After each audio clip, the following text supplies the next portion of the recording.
Hello and welcome to another session in mathematics. In this session we'll be looking at differentiation, but before that let us take a review of our previous lesson. Welcome back. I told us that we'll be looking at differentiation today. Our focus today will be on quotient rule of differentiation. In our previous class we talked about the product rule, which is multiplication. And when we talk about the quotient rule, we are referring to division of what? Differentiation. We are referring to division in differentiation. Okay, let us kick off. If we have u and v to be functions of x, and y is equal to u over v, then our dy over dx is equal to v du over dx minus u dv over dx all over v squared. And this is the rule we call the quotient rule.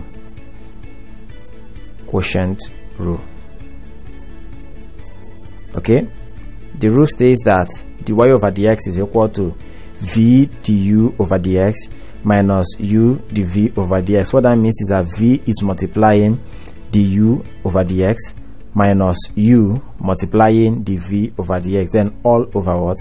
V squared. Does it sound strange? No, I guess not. Let us take some examples to explain this quotient rule more. Question number 1. If y is given to be 3x squared plus 1 all over 2x minus 3, find dy over dx.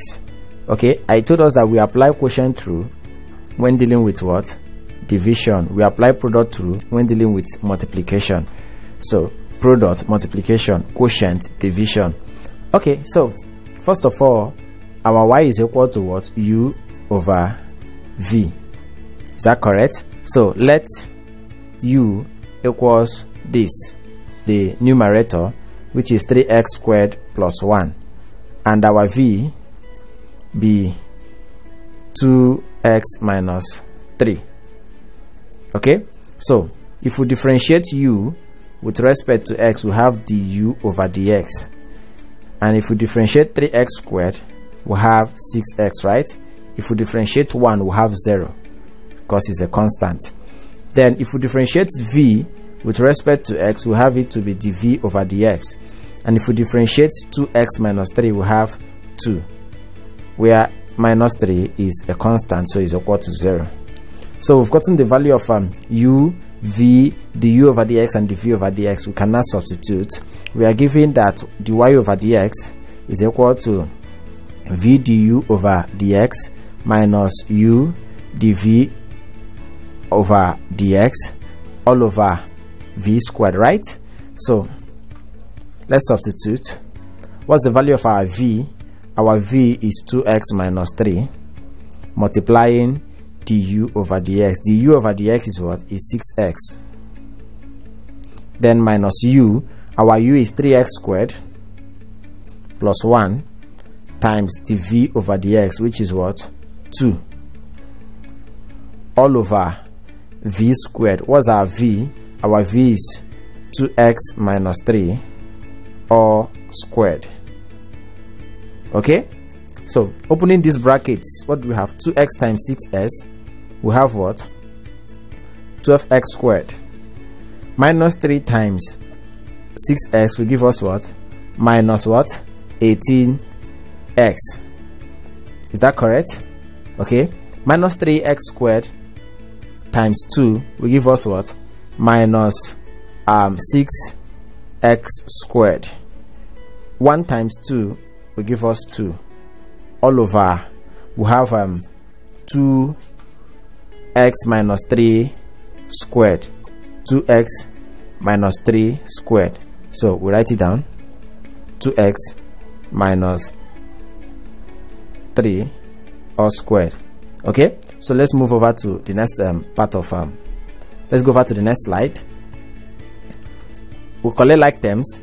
So if we collect like terms, we then have 12x squared minus, we have 6x squared here, minus 6x squared, then minus 18x, what's the last thing, plus 2 all over 2x minus 3 squared, 2x minus 3 squared. Okay, 12x squared minus 6x squared will give us 6x squared, right? Then minus 18x plus 2 all over 2x minus 3 all squared. Is there anything common here? Yeah, 2 is common, so we have 3x squared minus 9x plus 1 all over 2x minus 3 squared. This is the value of our dy over dx. Okay,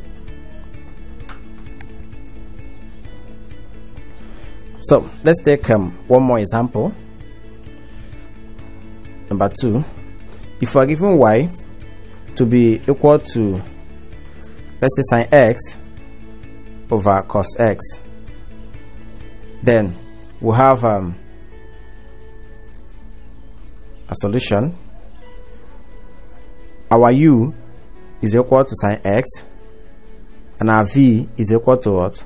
Cos x. If we differentiate u with respect to x, that is du over dx.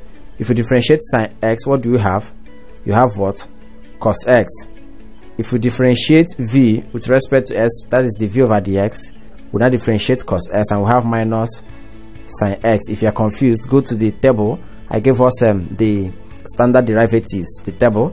So we now substitute the values of these, where we have our dy over dx to be equal to v du over dx minus u dv over dx all over v squared.